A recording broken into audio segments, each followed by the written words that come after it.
Kung ako ang mananalo, linisin mo ang pangalan ng aking ina na binasagan mong basang aso. Ito ay nangyari sa silid-aklatan ng isang chairman ng isang malaking korporasyon. Sa harap ng dingding na may libu-libong aklat, nakatayo ang isang 90 taong gulang na babae. Isang maruming jacket, kupas na sapatos na pang-esports. Sa kanyang maliit na kamay, hawak niya ang isang tumpok ng gusot na papel. Sa kabilang banda, nakaupo ang chairman ng Silangan Holdings Corporation, isa sa mga pinakamalaking kumpanya sa Pilipinas. At sa tabi niya, nakaupo si Ginoong Antonio Lazaro, ang pangalawang pinakamakapangyarihang tao sa kumpanya na may ngiting mapanukso sa kanyang labi habang nakakrus ang mga braso. Chairman, seryoso ba kayong makikinig sa bata na to? Walang sinuman ang naniwala sa mga salita ng batang ito. Hindi ang pulisya, hindi ang mga tao sa kumpanya, wala ni isa sa mundo. Ngunit ang batang ito ay hindi umurong kahit isang hakbang. Paglaruin niyo po kami ng Go, ako at ang lalaking iyon. Ipapakita ko po sa inyo ang lahat.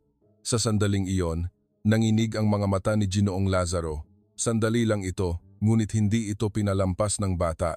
Ano kaya ang nakasulat sa tumpok na papel na ito? At bakit nagsimulang manginig ang pangalawang pinakamakapangyarihang tao sa harap ng batang ito? Ngayon, musika magsisimula ang kwento ng isang 90 na taong gulang na batang babae na nagbasa ng mga bakas ng salarin mula sa mga papel na sana ay itatapon na sa shredder. Bago ang kwento, kung maaring pindutin niyo ang subscribe button, tiyak na magiging maganda ang araw niyo ngayon. Alas 7 ng gabi, ika-22 palapag ng gusali ng Silangan Holdings Corporation, opisina ng General Affairs Department. Halos kalahati na ng mga ilaw ay patay. Matagal nang umuwi ang mga regular na empleyado. Nakahanay ang mga desk na may madilim na monitor at matagal nang nawala ang usok mula sa kape na iniwan ng kung sino. Sa sulok ng walang kataong opisina, sa harap ng shredder, nakatayo ang isang babae. Si Aling Nena ito, 36 taong gulang, isang kontraktual na empleyado. Ito ang kanyang ikatlong taon sa kumpanya. Hawak ni Aling Nena ang isang tumpok ng papeles na kasing taas ng bundok. Sa bawat pagpasok niya ng isang piraso sa shredder, isang tunog na wiin ang umaalingaw-ngaw sa malawak na opisina. Ang dulo ng itim na sapatos ni Aling Nena ay puting-puti na dahil sa pagkapudpod. Ang isang takong ay baluktot na at sa bawat lakad niya, nagkikiskisan ito.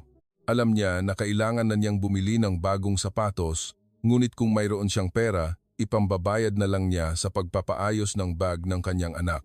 Ganoon palagi si Aling Nena. Uunahin niya ang kanyang anak bago ang kanyang sarili. Biglang nag-vibrate ang kanyang cellphone. Itinigil ni Aling Nena ang shredder at kinuha ang kanyang cellphone. Lumitaw ang pangalan ng kanyang anak sa screen. Ma, tapos na po lahat ng homework ko. Hindi po ako gutom kaya huwag niyo po akong madaliin. Mahal na mahal po kita. Isang maikling mensahe. Titig na titig si Aling Nena sa nakasulat, hindi gutom. Alam niyang nagsisinungaling ito. Ganoon lagi ang kanyang anak, isang bata na nagpapanggap na okay lang para hindi mag-alala ang kanyang ina. Sa mga sandaling ito, marahil ay mag-isa siya sa maliit nilang apartment, naghihintay sa pag-uwi ng kanyang ina. Nagsimulang uminit ang sulok ng mga mata ni Aling Nena. Napansin niya ang mga kalyo sa kanyang kamay, mga kamay na nabuo sa paggawa ng mga gawaing bahay at lahat ng klase ng gawain sa kumpanya. Pinunasan ni Aling Nena ang kanyang mga mata gamit ang likod ng kanyang kamay at muling pinindot ang switch ng shredder. Eksakto sa oras na iyon, may narinig siyang tunog ng pagbukas ng pinto sa dulo ng pasilyo. Palapit ng palapit ang tunog ng matatalas na sapatos na balat. Kuts-kuts. Agad na yumuko si Aling Nena. Si Ginoong Antonio Lazaro pala, ang executive director. Siya ang pangalawa sa pinakamakapangyarihang tao sa kumpanya. Dahil sa pagkahilig din niya sa Go, araw-araw na naglalaro ng Go si Ginoong Lazaro kasama ang chairman. Isa siyang kilalang manlalaro sa mundo ng Go. Nakasuot siya ng maayos na plantsadong suit at pilak na salamin. Ang mga mata niya sa likod ng salamin ay laging malamig. Lumapit si Ginoong Lazaro kay Aling Nena at basta na lamang ibinagsak ang tumpok ng papel na hawak niya sa sahig. Aling Nena, ito rin ay mga kumpidensyal na dokumento kaya pakishred ng maayos. Walang init ang boses niya. Kumalat ang mga papel sa sahig, ngunit hindi man lang ito pinansin ni Ginoong Lazaro. Alam ni Aling Nena na para kay Ginoong Lazaro, para siyang isang palamuti lamang, nakalagay sa pasilyo, ngunit walang pumapansin. Nakikita, ngunit parang wala. Dumaan si Ginoong Lazaro, tinatapakan ng sapatos niya ang isang piraso ng papel na nahulog sa sahig. Sinadya ba niya o hindi, hindi alam ni Aling Nena. Ngunit wala na siyang pakialam. Para sa kanya, isa lang siyang invisible na tao. Yumuko si Aling Nena hanggang sa hindi na makita ang likod ni Ginoong Lazaro. Nang tuluyan ng lumayo ang mga yapak, dahan-dahan siyang yumuko at isa-isang pinulot ang mga papel na nakakalat sa sahig. Bahagyan niyang pinunasan ng kamay ang papel na may marka ng sapatos. Nanginig ang kanyang mga daliri, ngunit walang ekspresyon ang kanyang mukha. Ilang beses nang nangyayari ito sa isang araw. Ang mga papel ay mga talaan ng laro ng Go. Makikita ang mga itim at puting bato na siksik sa grid ng board. Ito ang mga talaan ng laro pagkatapos maglaro ng Go si Ginoong Lazaro at ang chairman. Sa tuwing nakikita ni Aling Nena ang mga papel na ito, lumilitaw sa kanyang isip ang mukha ng kanyang anak na si Rica. Ang ama ni Rica ay mahilig sa Go. Kilala siya sa kanilang kapitbahayan sa kanyang galing sa paglalaro. Hindi siya profesional, ngunit hindi siya natatalo kahit kanino. Mula ng 2 taong gulang si Rica, pinauupo na siya ng kanyang ama sa kanyang kandungan at pinapahawak ang mga bato ng Go. Isang itim na bato, isang puting bato. Kung saan ilalagay ng ama, gagayahin ng anak. At kung saan ilalagay ng anak, tatawa ang ama. Iyon ang kanilang laro. Ngunit nang 4 na taong gulang si Rica, biglang namatay ang kanyang ama. Ang natira kay Rica ay ang mga mahalagang alaala ng kanyang ama at ang isang lumang Go board. Ang nakapagtataka ay nangyari pagkatapos. Kahit walang nagtuturo sa kanya, unti-unting gumagaling ang laro ni Rica sa Go. Tila ba minana niya mula sa kanyang ama. Ang isang beses niyang nakita ay naaalala niya lahat at kahit anong mangyari, tila nababasa niya ang susunod na galaw. Hindi naiintindihan ni Aling Nena ang Go, ngunit nararamdaman niya na ang bata ay hindi basta-basta. Ngunit wala silang pera para ipasok siya sa klase. Ni hindi nga sila makabili ng isang libro ng Kifu, kaya 3 taon na ang nakakaraan, pumasok siya sa kumpanyang ito. Nalaman niya na mahilig si Don Cardo sa Go at araw-araw ay may mga talaan ng laro. Ang mga tumpok ng papel na itinapon ni Ginoong Lazaro para i-shred. Mula noon, palihim na nag-uuwi si Aling Nena ng ilang piraso, may Kifu sa harap at blanco sa likod. Ginagamit ni Rica ang Kifu sa harap para mag-aral at sa likod naman ginagawa niya ang mga problema sa Go. Para sa iba, basura ito na pang shredder. Ngunit para kay Rica, ito ang tanging libro niya. Ngayon din, isinilid ni Aling Nena ang ilang Kifu sa kanyang bag. Ang natira ay inilagay niya sa shredder at pinindot ang switch. Habang naririnig ang tunog na wiin, naisip ni Aling Nena, tiyak na matutuwa ang Rica ko kapag nakita niya ito. Lampas 10:00 ng gabi nang makarating siya sa bahay.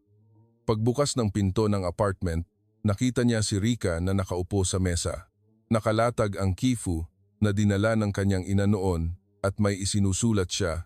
Ma, agad na tumayo si Rica. Tumakbo papalapit at hinila ang bag ng kanyang ina. May dinala ka po ba ulit? Isang ngiti ang lumitaw sa pagod na mukha ni Aling Nena at kinuha niya ang Kifu. Oo naman, dinala ko talaga ito para sa Rica ko. Wow, maraming salamat ma. Kinuha ni Rica ang mga papel at tumakbo pabalik sa mesa. Ma, maliligo muna po ako. Nakakain ka na ba? Opo, kumain po ako ng cup noodles. Pumasok si Aling Nena sa banyo.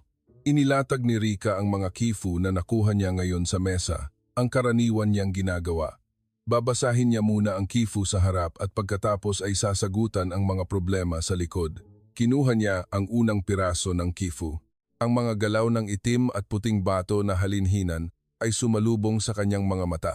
Mabilis na gumalaw ang mga mata ni Rica. Ang paglalagay ng mga bato sa simula, ang labanan sa gitna, ang pagtatapos. Agad niyang napansin na ang naglalaro ay may mataas na kakayahan. Isang taong may kakayahang sumunod sa mga pangunahing galaw at bumasa sa daloy ng laro. Gayunpaman, sumimangot si Rica. Hindi tulad ng dati, may kakaibang bagay sa sulok ng Kifu. may bato na inilagay sa isang lugar na walang koneksyon sa daloy ng Go. Isang lugar na hinding-hindi ilalagay ng isang bihasa.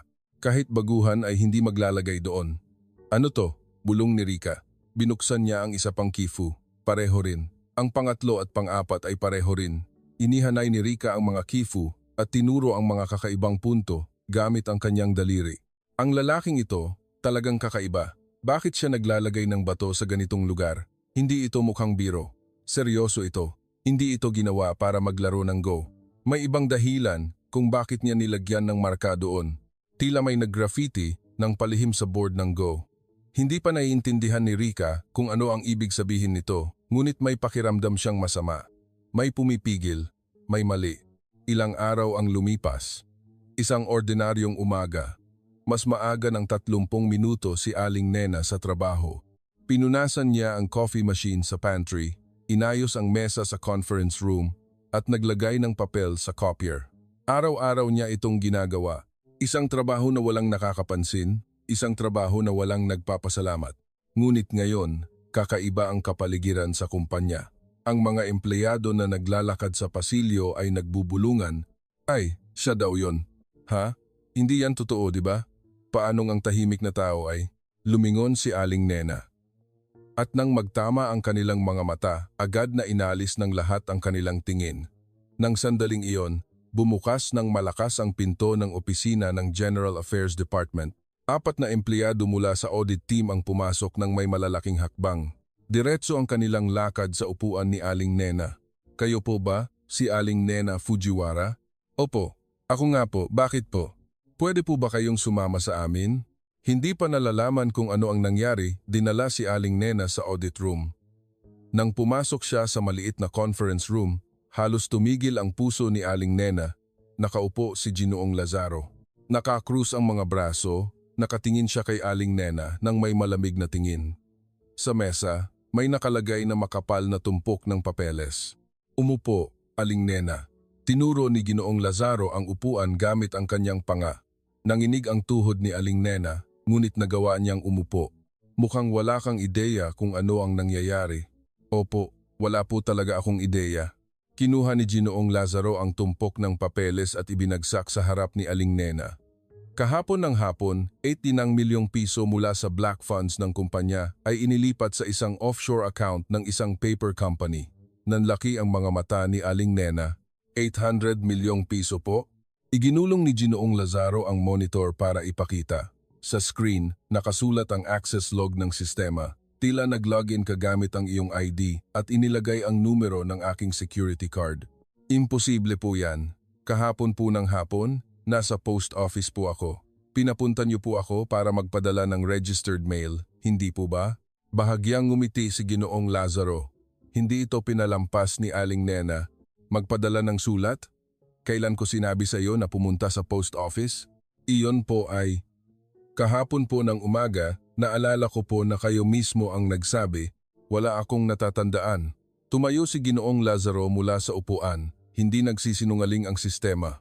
May access gamit ang iyong ID at ang numero ng aking security card ay eksaktong inilagay. Ang card na iyon, panandaliang nawala kahapon at pagkatapos ay lumitaw muli. Tiningnan ni Ginoong Lazaro si Aling Nena.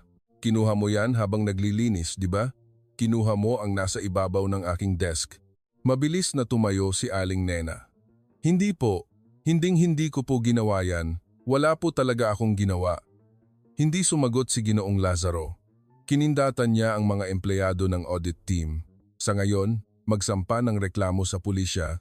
Hanggang sa oras ng pagtatapos ng trabaho ngayon, ipakuha ang gamit ng taong ito at paalisin siya.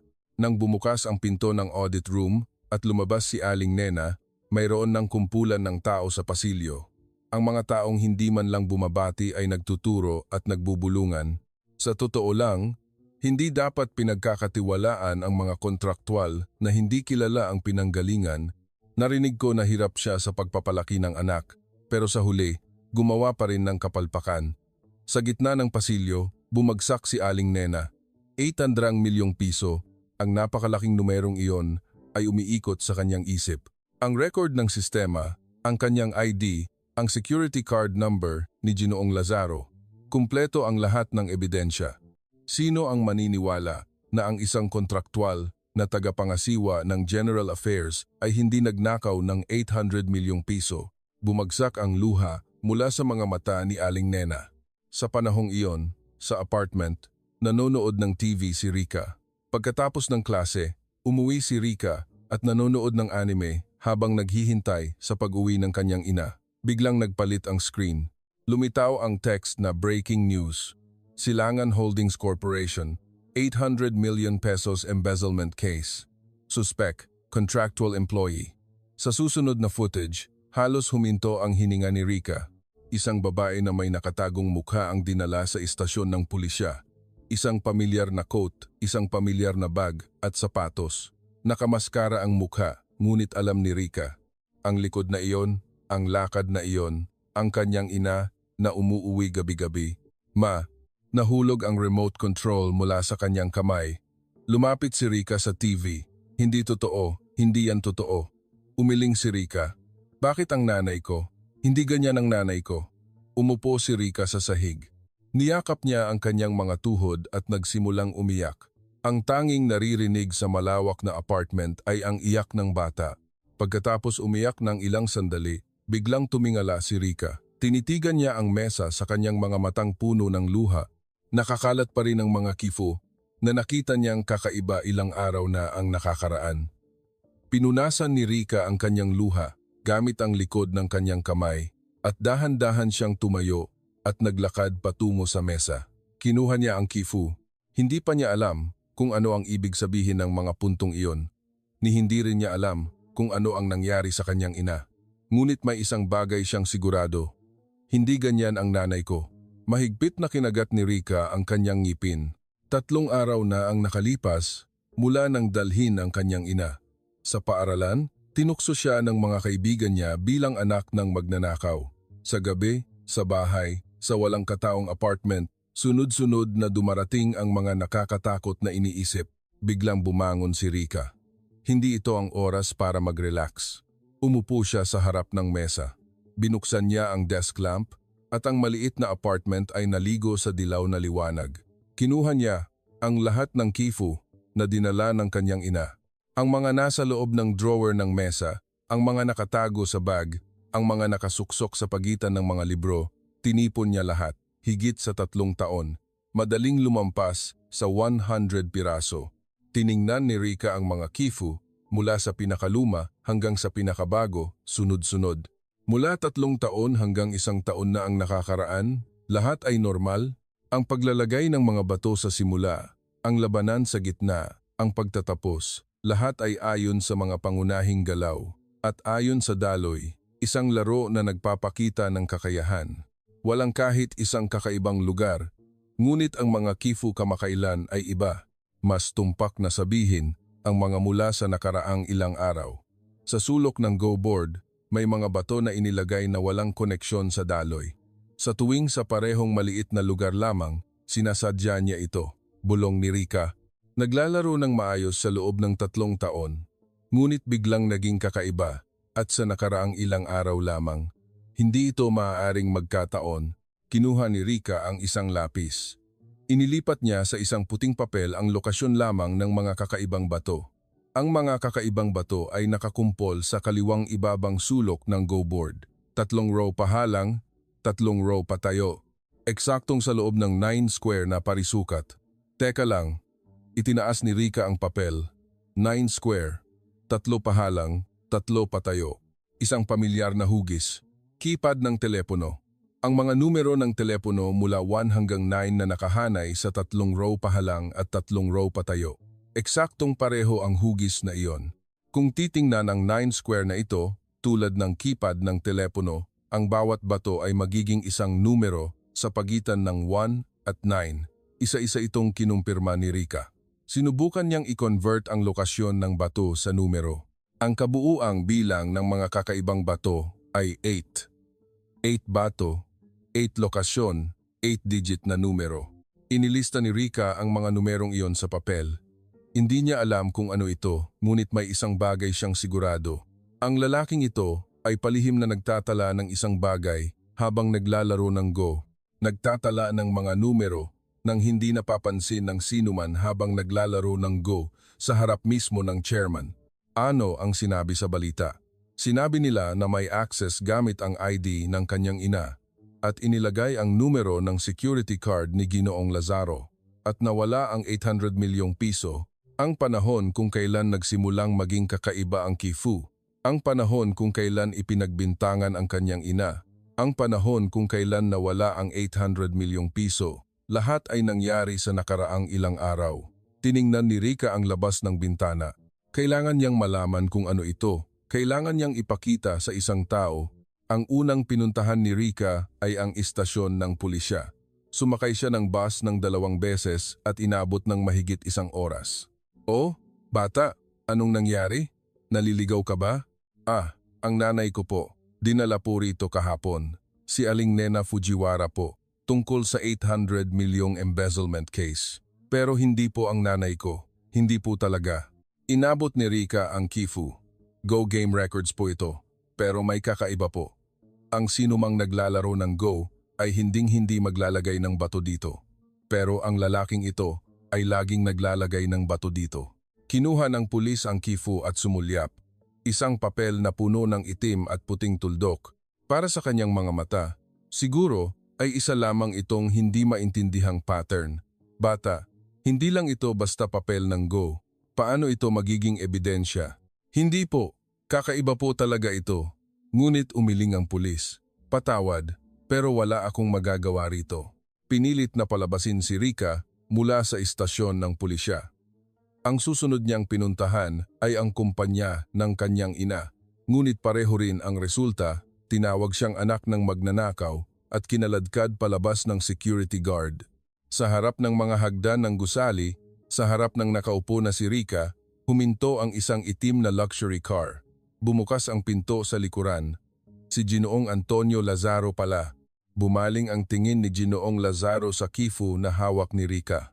Sandali lang ito. Nanginig ang kanyang mga mata. Hindi ito pinalampas ni Rica. "Sino ka?" "Ako po. Anak po ako ni Aling Nena Fujiwara. Hindi po ang nanay ko. Hindi po ang nanay ko ang kumuha ng pera." Isang hakbang na lumapit si Ginoong Lazaro. Ang kanyang anino ay bumalot sa maliit na katawan ni Rica. Yumuko siya upang magpantay sa taas ng mga mata ni Rica at sinabi sa mababang boses, "Bata, umuwi ka ng tahimik sa bahay. Okay? Kung mangialam ka pa, maaaring lalong lumala ang sitwasyon ng nanay mo." Nangilabot si Rica. Sumulyap si Ginoong Lazaro sa Kifu na hawak ni Rica at sinabi, "Basura lang yan, itapon mo na." Dahan-dahang lumayo ang itim na luxury car. Nakatayo lang si Rica. Natakot siya, ngunit tinitigan niya ang Kifu sa kanyang kamay. Basura raw? Nanginig ang mata ng lalaking iyon nang makita niya ang Kifu. "Nakita ko." Mahigpit na niyakap ni Rica ang Kifu sa kanyang dibdib. "Hindi ko ito itatapon, hinding-hindi." Hindi nakinig ang pulisya.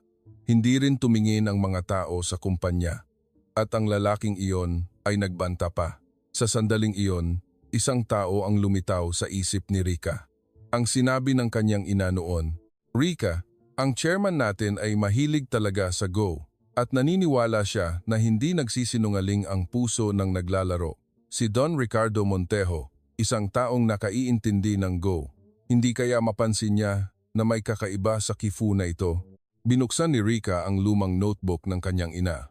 Nakita niya ang address na nakasulat sa sulok, Forbes Park. Sinabi ng kanyang ina noon na minsan na siyang pinapunta sa bahay ni Don Cardo para sa isang errand. Tila iyon ang naisulat niya noon. Isinilid ni Rica ang Kifu sa kanyang bag.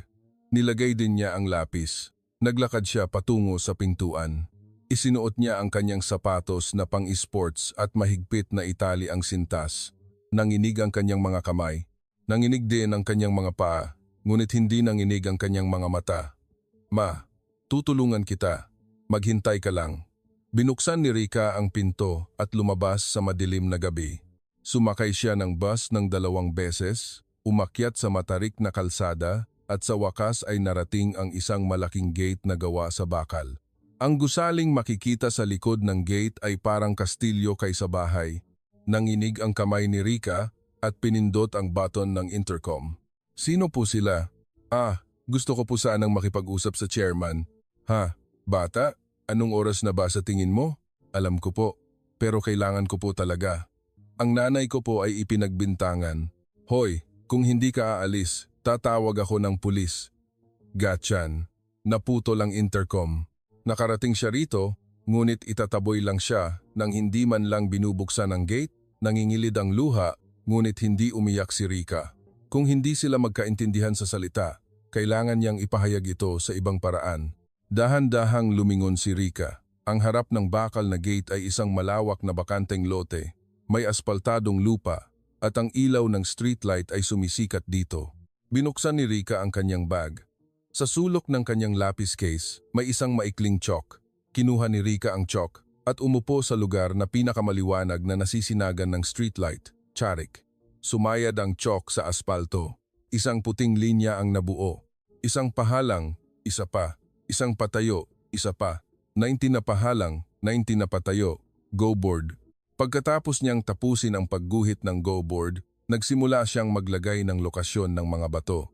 Nakita na niya ito sa lumang kifu na dinala ng kanyang ina noon. Ang pagbabago ng kuko ng tigre.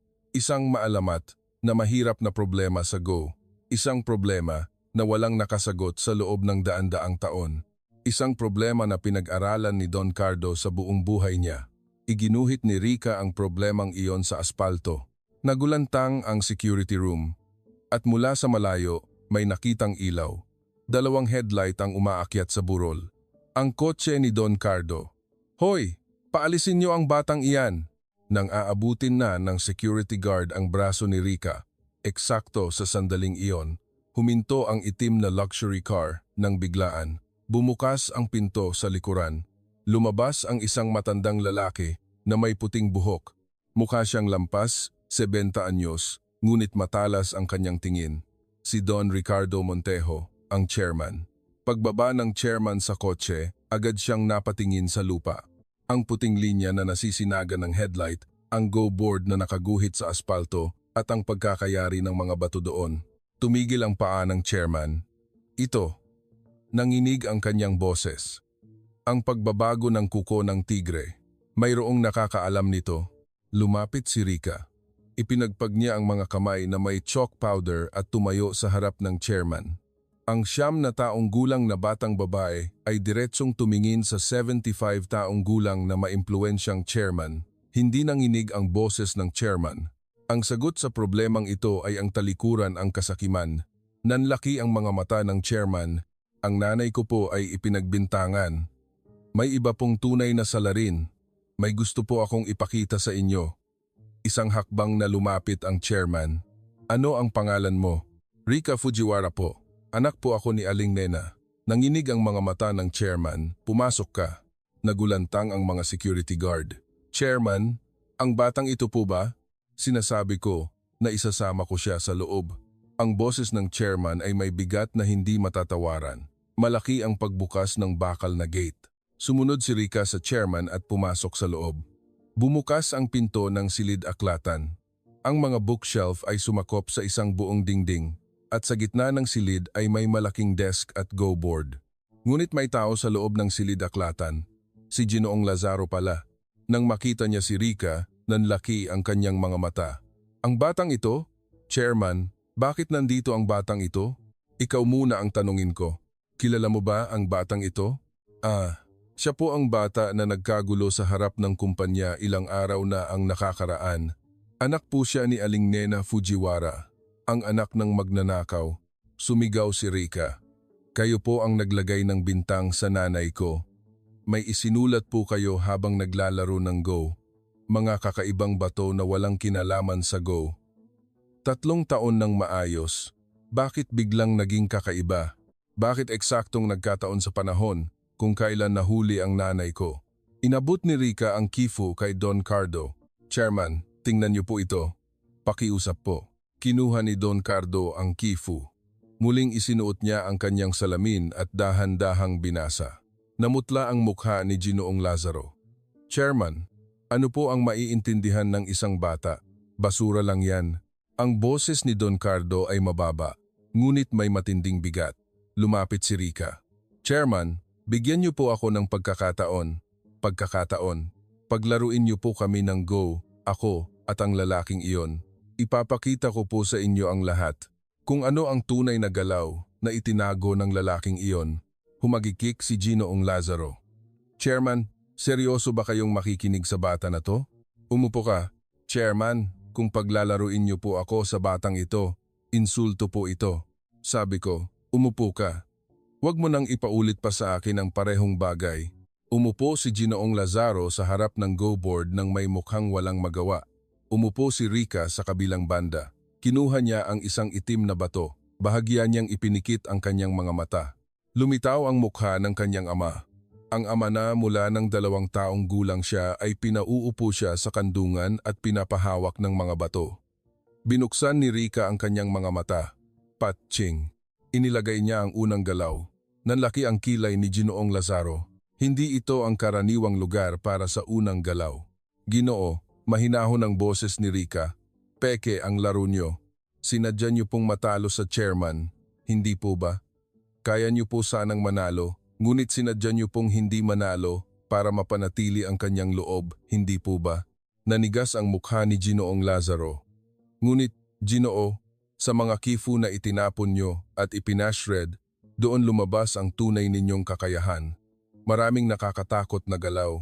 Nagbago ang kulay ng mga mata ni Don Cardo. Tiningnan ni Rica ang chairman. Chairman, nagsisinungaling po ang Ginoo sa inyo tungkol sa Go. Ngunit sa loob ng mga peking galaw na iyon, nakatago ang tunay na puso. Patching, inilagay ni Rica ang bato sa kaliwang ibabang sulok ng Go board.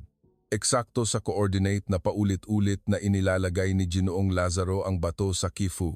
Namutla ang mukha ni Ginoong Lazaro. Nagpatuloy ang laro.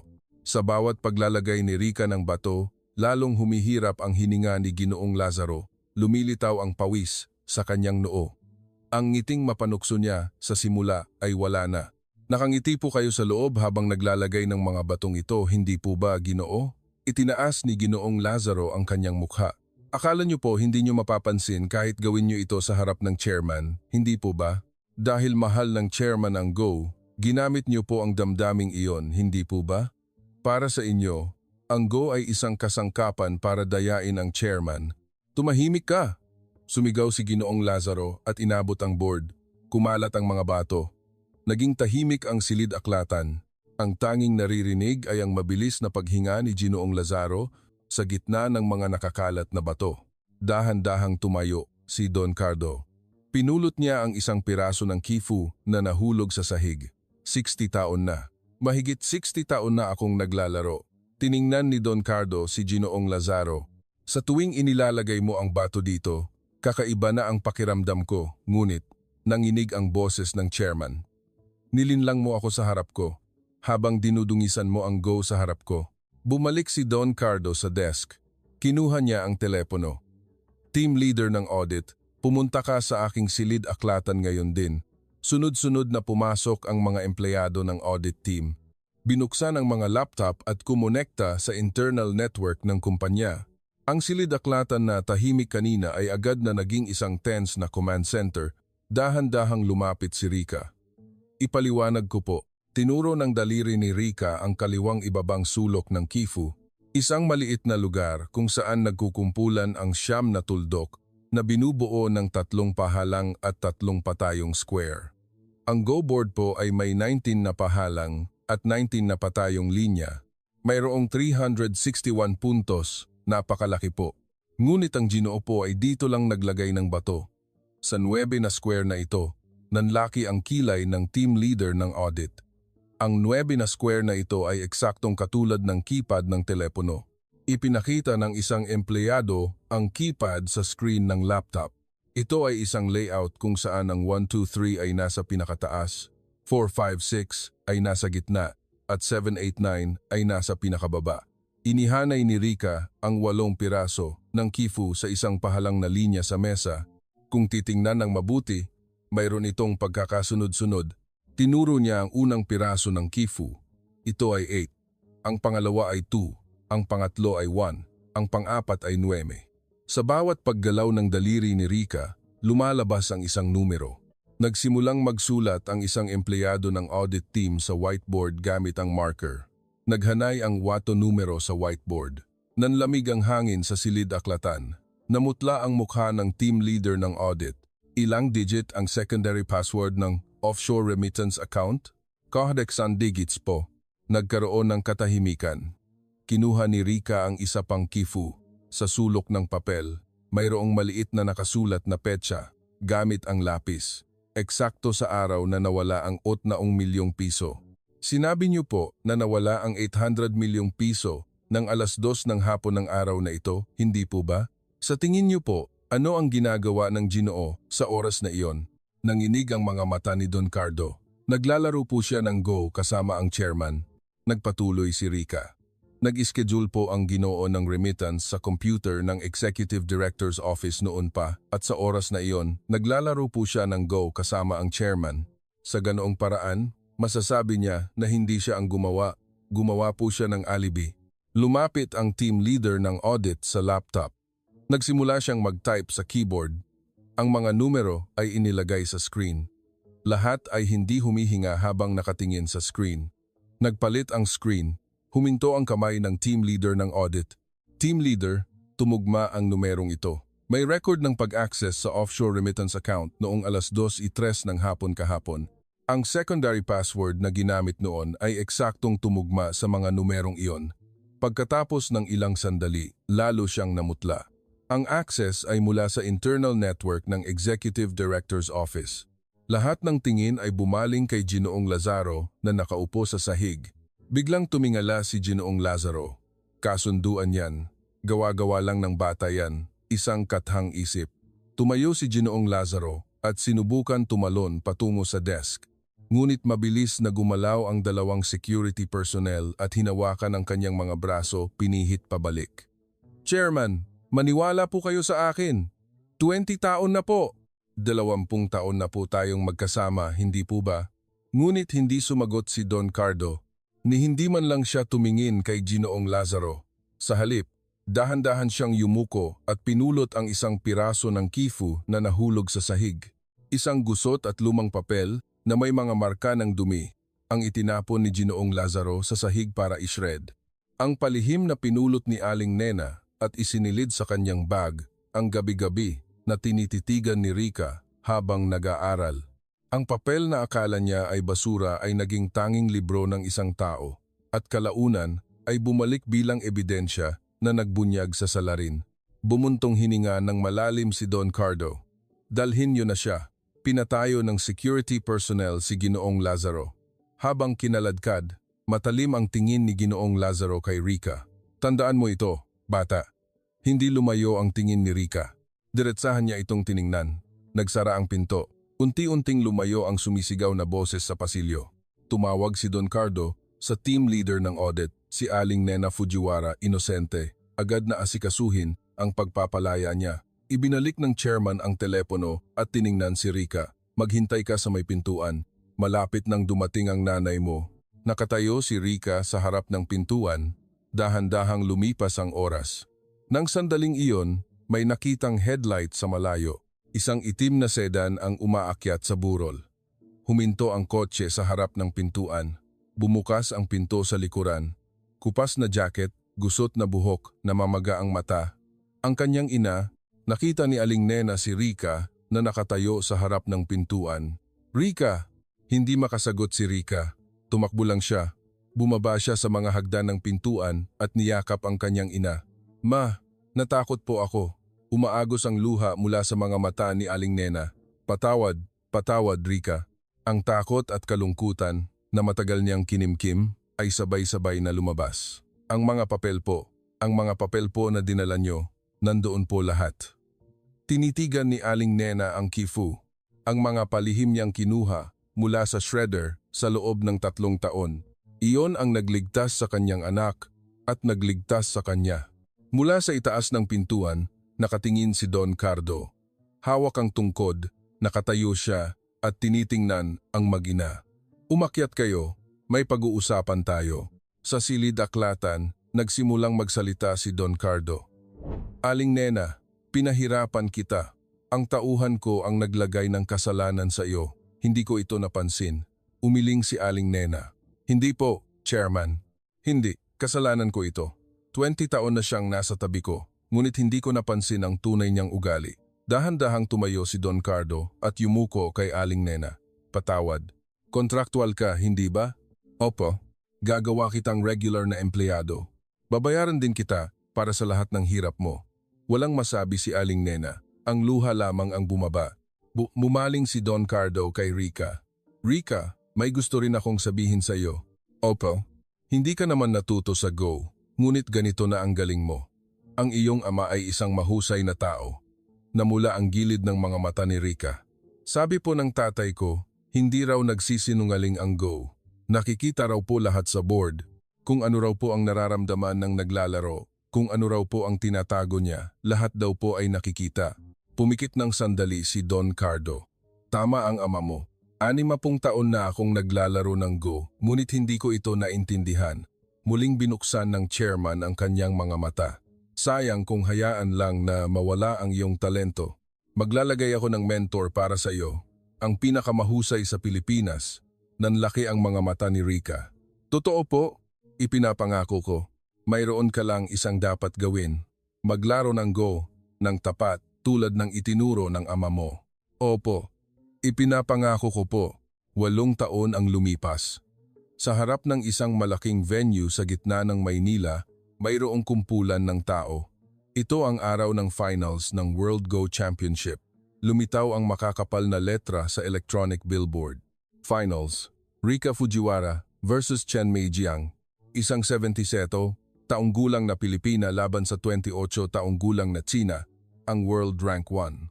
Para sa sinuman, isa itong walang pag-asa na laban. Umalis nga ang boses ng commentator. Ang bida sa finals ngayon ay si Rica Fujiwara, 17 taon at 4 na buwan. Siya ang pinakabatang nakarating sa finals sa kasaysayan ng tournament. Si Chen Meijiang ay 6 na taon ng world champion. Kaya ng bagong henerasyon na lampasan ang hadlang? Bumukas ang pinto ng competition room. Pumasok si Rica, ang 9 na taong gulang na batang babae na gumuguhit ng go board sa aspalto gamit ang chalk. Ang batang iyon ay naging isang 17 taong gulang na dalagita. Mahaba ang kanyang tindig, ngunit ang kanyang mga mata ay hindi nagbago mula noon. Tahimik at malalim ang kanyang tingin.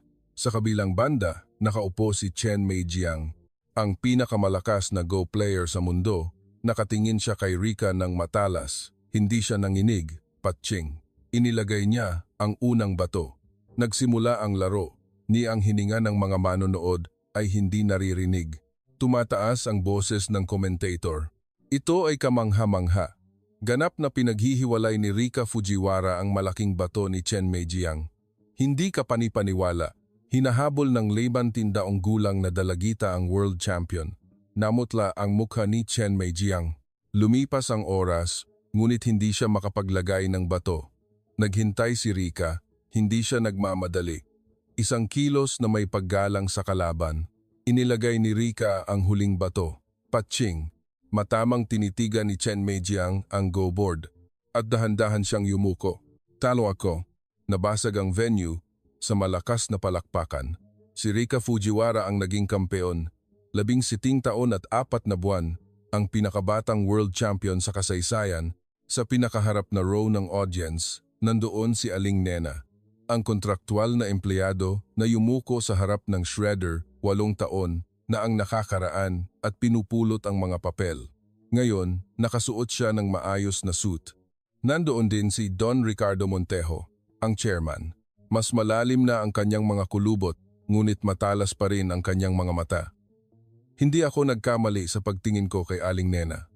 Nagsimula ang awarding ceremony. Umakyat si Rica sa entablado. Hawak niya ang gintong tropeo. Rica Fujiwara, mayroon po ba kayong sasabihin?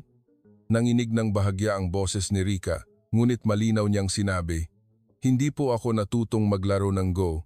Natuto po akong ipagtanggol ang katotohanan. Naging tahimik ang venue. 8 taon na ang nakakaraan, ipinagbintangan po ang nanay ko. Walang sinuman ang naniwala sa amin. Hindi ang pulisya, hindi ang mga tao sa kumpanya. Wala ni isa. Ngunit Itinuro po sa akin ng Go na hindi maitatago ang katotohanan.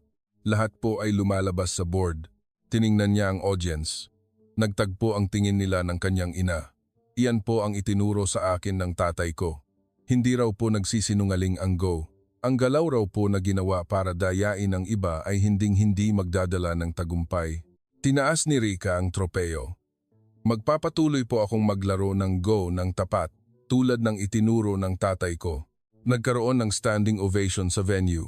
Bumaba si Rika sa entablado. Naglakad siya patungo sa kanyang ina. Niyakap ni Aling Nena ang kanyang anak. Ang galing mo, Rika. Talagang napakagaling mo. Lumapit si Don Cardo. Rika, tiyak na ipinagmamalaki ka ng ama mo. Salamat po, Chairman. Ipinalo ng chairman ang kamay sa balikat ni Rika. Simula pa lang ito. Mahaba pa ang daan. Opo, alam ko po. Ang sinag ng araw ay bumubuhos mula sa labas ng bintana. 8 taon na ang nakakaraan. Ang batang babae na hawak ang chalk sa dilim at gumuguhit ng Go board.